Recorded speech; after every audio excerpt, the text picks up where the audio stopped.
नमस्ते, प्रणाम। ममता मौर्य के चैनल में सभी दर्शकों का स्वागत है। मेरी प्यारी प्यारी माताओं और बहनों को मैं दिल से प्रणाम करती हूँ। एक बहुत प्यारा और सानी माता का गीत लेकर आई हूँ पोछा भरते समय। प्लीज़ आप लोग ज़रूर सुनिए और प्यारा आशीर्वाद दीजिए।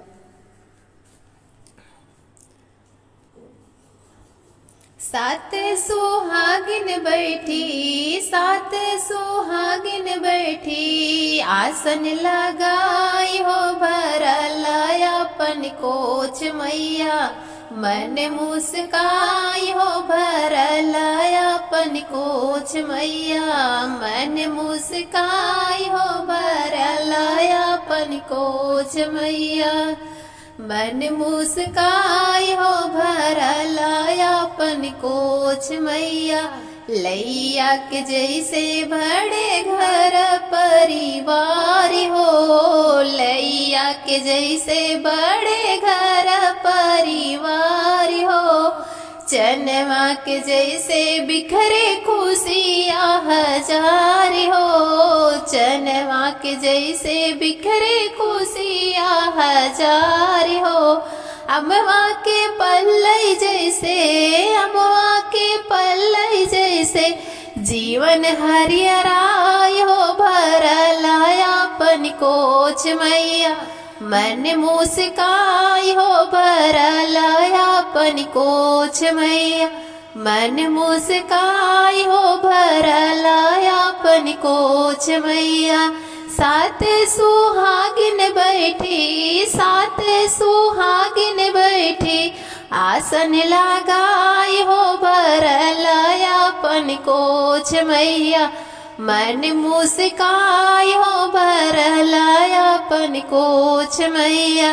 कलसा के जैसे भरल रहै भंडारी हो, कलसा के जैसे भरल रह भंडारी हो।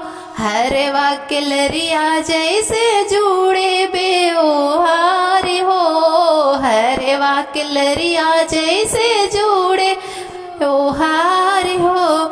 घियना के दियना जैसे, घियना के दियना जैसे, नाम जगमगाई हो भरल अपन कोच मैया।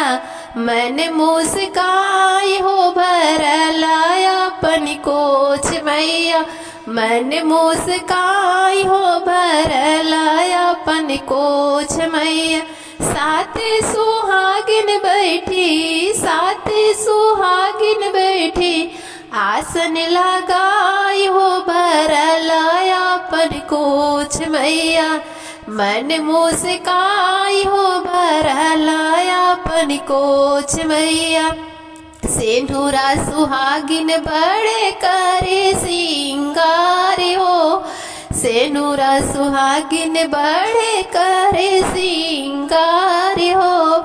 जैसहि नेहा बड़े सुखवाया पार हो, जैसन नेहा बड़े खवाया पार हो। देथी आशीष मैया, देथी आशीष मैया, लैला हर साई हो भरल अपन कोच मैया। मन मुस्काई हो भरल अपन कोच मैया। मन मुस्काई हो भरल अपन कोच मैया। मन मुस्काई हो भरल अपन कोच मैया।